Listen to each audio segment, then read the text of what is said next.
Қайырлы күн достар, бүгін біз сіздермен видеода көрсетілгендей өте жұмсақ әрі дәмді болып шығатын пицца дайындаймыз.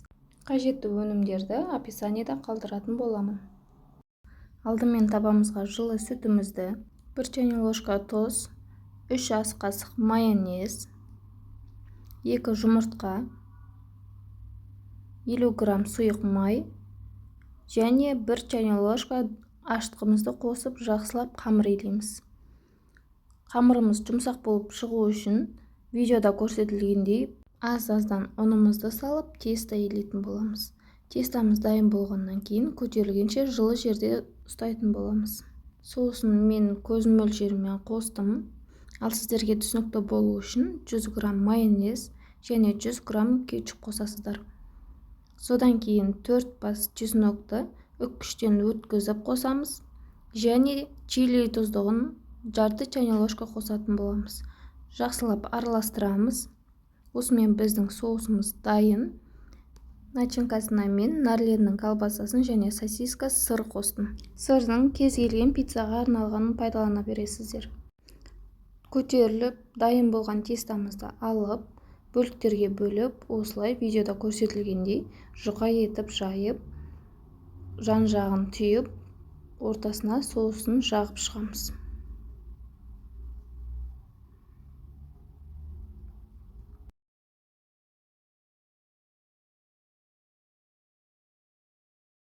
Соусымызды жағып болғаннан кейін соустың үстіне сырымызды үккіштен өткізіп сеуіп шығамыз.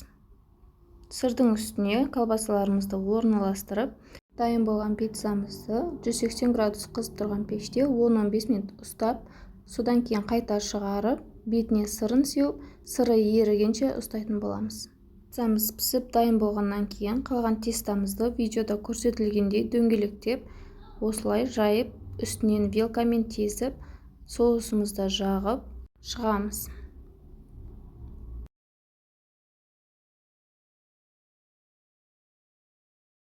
Соусымызды жағып болғаннан кейін алдын ала турап дайын тұрған сосискаларымызды тестамыздың үстіне осылай орналастырып шығамыз. Орналастырып болғаннан кейін сыртына жұмыртқамызды жағып, 180 градус қызып тұрған пеште беті қызарып піскенше 15-20 минуттай ұстап пісіріп аламыз.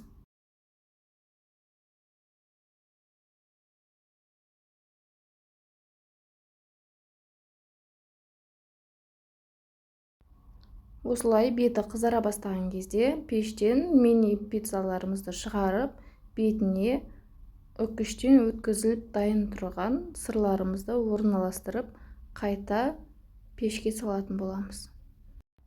Пеште 5 минуттай ғана ұстайтын боламыз, бетіндегі сырлары еріп дайын болғанша.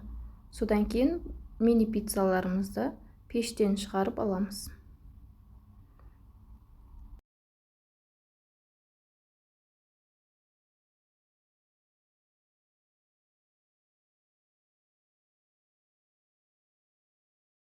Біздің мини пиццаларымыз осындай әдемі әрі дәмді жұмсақ болып шығады.